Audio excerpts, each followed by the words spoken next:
സിനിമയിലൊക്കെ ഒരു പാടാനായിട്ട് എൻ്റെ കൂട്ടുകാരും വിളിച്ചിട്ടില്ല. എല്ലാവരും പ്രൊഫസറായിട്ട് ഒരുപാട് പേരുണ്ട് എൻ്റെ കൂടെ ഉണ്ടായവരൊക്കെ. ആരും വിളിച്ചിട്ടില്ല, ഞാൻ ചോദിച്ചിട്ടുമില്ല. നമുക്ക് വിധിച്ചേക്കണത് ദൈവം ഒന്ന് വിധിച്ചിട്ടുണ്ട്, അത് നമുക്ക് കിട്ടും. മറ്റവന് കിട്ടി, എനിക്ക് കിട്ടും. എന്നാൽ നമ്മുടെ ഒരു കൂട്ടുകാരൻ മരിക്കുമ്പോൾ അയ്യോ ഞാൻ മരിച്ചില്ലല്ലോ എന്നാളെ ചിന്തിക്കാറുണ്ട്. അപ്പം അങ്ങനെ ചിന്തിച്ചാൽ മതി. നമ്മളെയൊക്കെ താഴെയുള്ളവരൊക്കെ ചിന്തിക്കുക, അത് വെച്ച് നോക്കാം നമ്മൾ മുകളിലാണ്. Varsha golden diamonds Cherupuzha, Kochi, Calicut, Malappuram, Kannur. Sir വന്നത് തന്നെ മിമിക്സ് പരേഡിലൂടെയാണ്. അതിൽ കുറെ പേരാണെങ്കിൽ സൂപ്പർ സ്റ്റാർസ് ആയിട്ടുണ്ട്, കുറെ പേര് സൂപ്പർ സംവിധായകരായിട്ടുണ്ട്, കുറെ പേര് പല മേഖലയിലും വളരെയധികം പ്രശസ്തരായിട്ടുള്ള ആളുകളായിട്ടുണ്ട്. പക്ഷെ സാറ് മാത്രം ഇപ്പോഴും ഈ ഒരു ഫീൽഡിൽ തന്നെ പിടിച്ചു നിൽക്കുകയാണ്. എന്തുകൊണ്ടാണ് ഈ ഒരു ഫീൽഡ് തന്നെ സ്റ്റക്ക് ഓൺ ചെയ്ത് നിൽക്കുന്നത്? ഒന്നാമത്തെ കാര്യം, എനിക്ക് ഇഷ്ടപ്പെട്ട ഫീൽഡിലാണ് ആ പഴയ പാട്ടുകൾ. അപ്പം അതിലൂടെ ഒരു യാത്ര ചെയ്യുമ്പോഴൊരു സുഖം ഒന്ന് വേറെ തന്നെയാണ്. പിന്നെ രണ്ടാമത്തെ കാര്യത്തിൽ, സിനിമയിലൊക്കെ ഒരു പാടാനായിട്ട് എൻ്റെ കൂട്ടുകാരും വിളിച്ചിട്ടില്ല. എല്ലാവരും പ്രൊഫസറായിട്ട് ഒരുപാട് പേരുണ്ട് എൻ്റെ കൂടെ ഉണ്ടായവരൊക്കെ. ആരും വിളിച്ചിട്ടില്ല, ഞാൻ ചോദിച്ചിട്ടുമില്ല. നമുക്ക് പരാതികളില്ല അതിന്. ആരും വിളിച്ചില്ല. എന്നാൽ നമ്മൾ നിത്യനെ കാണാം, സ്റ്റേജിൽ കാണാം, സംസാരിക്കുകയൊക്കെ പോവൊക്കെ ശരിയാണ്. എന്നാൽ എൻ്റെ പടത്തിനൊക്കെ ഒരു പാട്ട് തരാം എന്നാൽ അവരാരും വിളിച്ചിട്ടില്ല. വിഷമം തോന്നാറുണ്ടോ? അങ്ങനെ വിഷമിക്കേണ്ട കാര്യമില്ല മോനെ. അതല്ല ഞാൻ പറഞ്ഞത്, നമുക്ക് വിധിച്ചേക്കണത് ദൈവം ഒന്ന് വിധിച്ചിട്ടുണ്ട്, അത് നമുക്ക് കിട്ടും. അല്ല, അത് കിട്ടില്ല. ഭാഗ്യം എന്ന് പറഞ്ഞ സാധനമുണ്ട്, അത് വലിച്ചെറിഞ്ഞിട്ടാലും കിട്ടും. അല്ലാത്തത് ഒട്ടും നമുക്ക് വരാൻ പോകുന്നു. ഇപ്പം എനിക്ക് സംബന്ധിച്ചാൽ നമുക്ക് ഇതായിരിക്കും നമ്മുടെ ദൈവം കാണിച്ചു തന്നത്. പക്ഷെ അതിലൂടെ ഞാൻ സംതൃപ്തനാണ്. ആ ഒരു പ്രോഗ്രാമിലൂടെ ആ നല്ല പാട്ടുകൾ ജനങ്ങൾക്ക് എത്തിക്കാൻ പറ്റി, ഒരുപാട് റെക്കോർഡുകൾ നേടാൻ പറ്റി. എൻ്റെ 2 പെൺമക്കളെ ഞാൻ പഠിപ്പിച്ചു, 2 പ്രൊഫസർമാരായി. അതിനേക്കാളപ്പുറം എനിക്ക് 2 നല്ല മരുമക്കളെ കിട്ടി. മകനാക്കാനൊക്കെ ഒരാൾ എഞ്ചിനീയർ, ഒരാൾ ഡോക്ടർ, പിന്നെ എനിക്കൊരു കൊച്ചുമോള്. വീടെല്ലാം ഒരു കുഴപ്പമില്ല, അവരൊക്കെ സെറ്റിലായി. അപ്പോൾ തിരിഞ്ഞു നോക്കും എനിക്ക് വിഷമമില്ല, പക്ഷേ സന്തോഷമുണ്ട്. കാരണം ആ നല്ല പാട്ടുകൾ, ആ പഴയ പാട്ടിന് ഈ തലമുറക്ക് കൊടുക്കാനുള്ള ഒരു ദൗത്യത്തിലാണ് ഞാൻ നടക്കുന്നത്. അത് ആരെങ്കിലും ഒരാൾ ഏറ്റെടുക്കാൻ വേണ്ടേ? അപ്പോൾ നമ്മൾ ചെന്ന് പാടുമ്പോൾ അയ്യോ ഇങ്ങനെ പാട്ടുകളൊക്കെ ഉണ്ടായിരുന്നു. ഇപ്പോൾ ഇനി പറയാൻ ചിലപ്പോൾ അതൊരു ഭാഗ്യമായിരിക്കും. ഇപ്പോൾ എറണാകുളം കലൂർ ഒരു വേദിയിൽ 13 വർഷം എനിക്ക് പ്രോഗ്രാം, അതായത് തുടർച്ചയായിട്ട് 13 വർഷം ഒരു വേദി പാടാന്ന് പറഞ്ഞാൽ ഒരു ഗായകന് കിട്ടുന്ന ഏറ്റവും വലിയ അങ്ങനെ. അത് ഇപ്പോൾ അടുത്ത മാസം 5-ാം തീയതി 13ാമത്തെ വർഷം ഞാൻ പാടുന്നു. അതുപോലെ പാലയിലുള്ളൊരു കരൂർ ക്ഷേത്രം രാമപുരം, അവിടെ 11 വർഷം. 11 വർഷം ഒരാളെ തന്നെ വിളിക്കാമെന്ന് പറയുമ്പോൾ എന്താണെന്ന് മനസ്സിലാക്കണേ, ആ പാട്ടിൻ്റെ മഹത്വം, ആ പഴയ പാട്ടുകൾ ആസ്വദിക്കുന്നതുകൊണ്ടാണ്. അപ്പോൾ ചിലപ്പോൾ അത് നമ്മുടെ ഒരു ഭാഗ്യമായിരിക്കും. മറ്റുള്ളവർക്ക് കിട്ടുമോ ഇല്ല എനിക്കറിയില്ല. എന്നാൽ നമ്മൾ വിഷമിച്ചിട്ട് കാര്യമില്ല. ഇപ്പോൾ നമ്മൾ നന്മയാണ് എപ്പോഴും ജനങ്ങളോട് പറയുള്ളൂ. മറ്റവന് കിട്ടി, എനിക്ക് കിട്ടുക. എന്നാൽ നമ്മുടെ ഒരു കൂട്ടുകാരൻ മരിക്കുമ്പോൾ അയ്യോ ഞാൻ മരിച്ചില്ലല്ലോ എന്നാളെ ചിന്തിക്കാറുണ്ട്. അപ്പം അങ്ങനെ ചിന്തിച്ചാൽ മതി. അവന് മറ്റു വലിയ ആളായി, ഞാനതുകൊണ്ടായില്ല. അപ്പം നമ്മൾ ചിന്തിക്കേണ്ടത് നമ്മളെയൊക്കെ താഴെയുള്ളവരൊക്കെ ചിന്തിക്കുക, അത് വെച്ച് നോക്കാം നമ്മൾ മുകളിലാണ്. അങ്ങനെ ചിന്തിച്ചാൽ കുഴപ്പമില്ല. വ്യാമോഹം പാടില്ലെന്നാണ് ഞാൻ. ശരിയാണ്, അവരെക്കാളും കുറേ. അപ്പോൾ നമുക്ക് അങ്ങനെ കിട്ടും. മറ്റവനൊക്കെ കിട്ടാത്ത എനിക്ക് കിട്ടിയല്ലോ എന്നുള്ള ചിന്ത നമുക്കുണ്ടെങ്കിൽ ഒരിക്കലും ഉണ്ടായി. പിന്നെ ഭാഗ്യം എപ്പോഴാണെന്ന് പറഞ്ഞതെന്ന് വെച്ച് കഴിഞ്ഞാൽ അത് വന്നിരിക്കും, അല്ലാത്തൊരു വരില്ല. ഇപ്പോഴും എത്രയോ നടന്മാർ, ഇപ്പം നമുക്കറിയാം വിൻസെൻ്റ്, സുധീർ, ഇപ്പോൾ രാഘവൻ ചേട്ടനൊക്കെ ഒരു കാലത്തെ ഹീറോയായിരുന്നു. ഇന്ന് നമ്മൾ അദ്ദേഹത്തെ ആരെങ്കിലും ഓർക്കുന്നുണ്ടോ? അദ്ദേഹം തിരുവനന്തപുരത്തുണ്ട്. മധുസാറ് 92 വയസ്സായി. ഇത് കാലഘട്ടത്തിന് ചിലർ നിറഞ്ഞു നിൽക്കും, ചില സമയത്ത് പോവും, ചിലർ അതുപോലെ തന്നെ നിൽക്കും. അതാണ് സിനിമ. പിന്നെ മറ്റൊരു കാര്യം, ഇതിൻ്റെ പ്രധാന ഘടകമെന്ന് പറഞ്ഞാൽ അഹങ്കാരം ഇല്ലാത്തൊരു മനസ്സുണ്ടാക്കുക. ഇതൊരു വലിയൊരു സന്ദേശമാണ് ഞാൻ പറയുന്നത്. ഞാൻ എന്തൊക്കെയാണെന്നൊരു തോന്നൽ എപ്പം നമ്മുടെ മനസ്സിൽ കയറിയോ അവിടെ നമ്മുടെ തകർച്ച ആരംഭിച്ചു. നമ്മളൊന്നുമല്ല, എല്ലാം ദൈവം തരുന്ന ഭിക്ഷയാണെന്നുള്ള ചിന്ത ഉണ്ടെങ്കിലാണ് ഒരിക്കലും നമുക്ക് അഹങ്കാരം ഉണ്ടാവില്ല. അപ്പം അങ്ങനെ വരുമ്പോൾ മരണം വരെ വലിയ കുഴപ്പമില്ലാണ്ട് അങ്ങോട്ട് പോവാം. പെട്ടെന്ന് ചിലർക്ക് തോന്നും പെട്ടെന്ന് അങ്ങോട്ട് കയറി പ്രശസ്തനായി ഞാനെല്ലാം, പക്ഷെ എപ്പോഴും അടി കിട്ടണമെന്ന് പറയാൻ പറ്റില്ല. ഒറ്റ വീഴ്ചയായിരിക്കും അത്.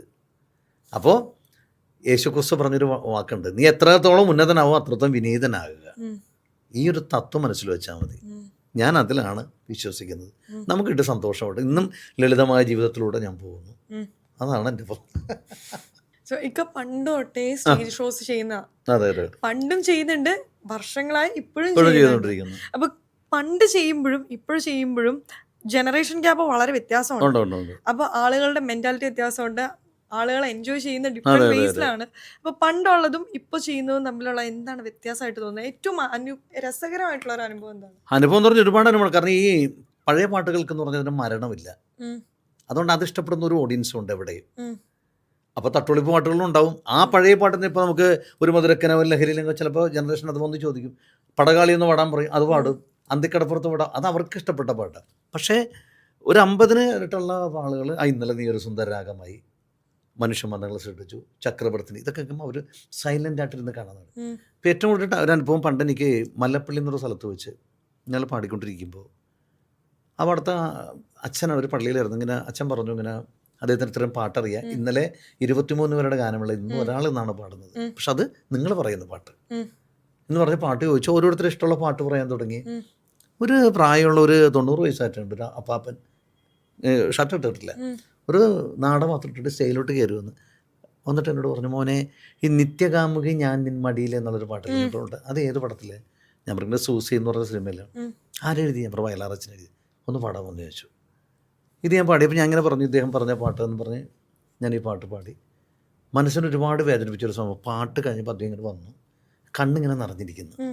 എന്നോട് പറഞ്ഞു, മോനെ നന്നായിട്ട് പാടി, തരാനൊന്നുമില്ല എൻ്റെ കയ്യിൽ. എൻ്റെ കയ്യിൽ വീട്ടിലോട്ട് കൊണ്ടുപോകാൻ ഒരു 34 രൂപയുടെ ആട്ടപ്പൊടി ഉണ്ട്, തന്നാൽ മേടിക്കുമോ? ഈ ഒരു ആക്ഷൻ സത്യം പറഞ്ഞാൽ നമ്മൾ വല്ലാതെ ആയിപ്പോൾ. അപ്പോൾ ആ ഒരു പാക്കറ്റ് തരാനാണ്, അപ്പം തന്നാൽ മേടിക്കും. ഞങ്ങൾ തരാൻ പറഞ്ഞു.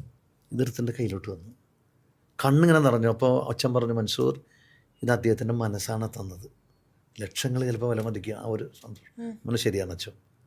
പിറ്റേ ദിവസം ഞാനത് അമ്മയെ വിളിച്ച് പറഞ്ഞു, ഭാരതി അമ്മ ഇന്നലെ അച്ഛൻ്റെ പാട്ടോടെ ഇപ്പോൾ ഇങ്ങനെ ഒരു അനുഭവമുണ്ട്. മോനെ ഇതാണ് സന്തോഷം, ഇതാണ് ജനങ്ങൾ നേടുന്നത്, നമ്മുടെ മനസ്സാണ്. പിന്നെ നമ്മുടെ മനസ്സിന് പോവില്ല. മറ്റൊരിക്കലും ഇതുപോലെ തന്നെ പൂവാറ്റോടെ ഞാൻ കായലരികത്ത് വലറിഞ്ഞപ്പോൾ വളകിലേക്ക് സുന്ദരം എന്നുള്ളൊരു പാട്ട് പാടാൻ പറഞ്ഞു. ഞാനത് പാടിക്കഴിഞ്ഞപ്പോൾ വേറൊരു പ്രായമുള്ള ഒരാളെ സ്റ്റേജിലോട്ട് കയറുന്നു, മോനെ പാട്ട് എനിക്ക് ഇഷ്ടപ്പെട്ടു, ഞാൻ ഇപ്പം മേടിച്ച കോടയാണ്, ഇത് കയ്യിൽ കിട്ടി. അങ്ങനെ വലിയൊരു കാലം കൂടെ. അപ്പം ഇങ്ങനെ ഒരുപാട് അനുഭവങ്ങൾ ഉണ്ടായിട്ടാണ്. അത് നമുക്ക് ജീവിതത്തിൽ ഇത് പണ്ടുള്ള അനുഭവങ്ങളാണോ അതോ ഇപ്പോഴും? ഈ അടുത്ത കാലത്തുണ്ടായ സംഭവങ്ങൾ, ഈ അടുത്ത കാലത്തുണ്ടായ കഥകളാണ് ഞാനിപ്പോൾ ഈ പറഞ്ഞത്. പഴയ കാലത്ത് ഇപ്പോഴത്തെ കാലത്ത് എന്താ വ്യത്യാസം? വ്യത്യാസങ്ങളൊന്നുമില്ല, പിന്നെ ആസ്വാദനം ഒരുപോലെയൊക്കെ തന്നെ. പിന്നെ ഞാൻ പറഞ്ഞില്ല, സ്റ്റൈലുകൾ ചിലപ്പോൾ മാറുന്ന മാത്രമേ ഉള്ളൂ. പിന്നെ നമ്മുടെ പ്രോഗ്രാം പഴയതായതുകൊണ്ട് അത് കാണാനുള്ള ഇതിലാണ് ആൾക്കാർ വരുള്ളൂ. കാരണം തട്ടുള്ളിപ്പ് പാട്ടല്ല, ആൾക്കാർ ചോദിക്കണം നല്ല പാട്ടുകൾ. അപ്പോൾ അതിൽ ചിലപ്പോൾ ചില ആൾക്കാർ കുട്ടികൾക്കൊന്ന് തുള്ളാൻ വേണ്ടി പറയാം, നീ തീരം തേടും തിരയുടെ പാട്ടൊന്ന് പാടാമോ സാർ. അപ്പോൾ അത് വേണം ചിലപ്പോൾ ചെട്ടിക്കുളങ്ങര, അത് അവർക്ക് ഇഷ്ടപ്പെട്ടതാണ്. അപ്പോൾ അത് അവർക്ക് ഇഷ്ടപ്പെട്ട പാട്ടോട്. എന്നാലും ചില ഇപ്പോഴത്തെ ജനറേഷൻ എല്ലാ കുട്ടികൾ വന്നിട്ട് എന്നെപ്പോലും അമ്പരപ്പിക്കുന്ന രീതിയിൽ ചില പഴയ പാട്ടുകൾ ചോദിക്കും. ഇതുപോലെ ഞാൻ തൃശ്ശൂരിലേക്ക് പാടിക്കൊണ്ടു ഒരു കുട്ടി വന്നിട്ട്, ഇന്നലെ നീ ഒരു സുന്ദരമായി, മോളുടെ പ്രായം, വന്നിട്ട് സാറാ പാട്ടൊന്ന് പാടാം. ഞാൻ പാടി, അത് ഭയങ്കരമായിട്ട് കൈയടിച്ചു. ഞാൻ ചോദിച്ചാൽ മോക്ക് എന്താ ഈ പാട്ടാണ്? എനിക്ക് ഭയങ്കര താല്പര്യമുള്ള പാട്ടാണ്. അവർ വെരി ഗുഡ്, നല്ല പാട്ടാണത്, എൻ്റെ അച്ഛന് ഇഷ്ടപ്പെട്ട പാട്ടാണ്. അങ്ങനെ വരും. പിന്നെ ഞാൻ ഈ 2024 കണ്ണൂർ സെൻട്രൽ ജയിലിലൊരു പ്രോഗ്രാമിന് പോയി, അവിടുത്തെ തടവുകാർക്ക് വേണ്ടി. അവിടെ ഇതുപോലെ തന്നെ ഇഷ്ടംപോലെ ഈ തടവുകാരിങ്ങനെ വന്നപ്പോൾ അവരുടെ ഓരോ അനുഭവങ്ങൾ പാട്ടിലൂടെ വരണത്.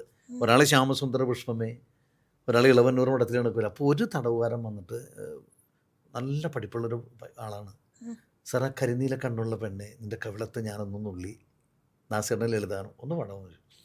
അപ്പോൾ എനിക്ക് തോന്നുന്നു അദ്ദേഹത്തിന് എന്തോ കഥയിൽ പാട്ടായിട്ടുണ്ട്. എന്താണെങ്കിലും ആ പാട്ട് പാടിയിരുന്ന് കരയാണ് ഞാൻ കണ്ടിരുന്നത്. ഞാനിങ്ങനെ കരിനീല കണ്ണുള്ള പെണ്ണെ, നിന്റെ കവിളത്തു ഞാനൊന്നു നുള്ളി, കരിനീല കണ്ണുള്ള പെണ്ണെ. സാധനം പാട്ട് തീരുന്നു വരുന്ന കരയായിരുന്നു.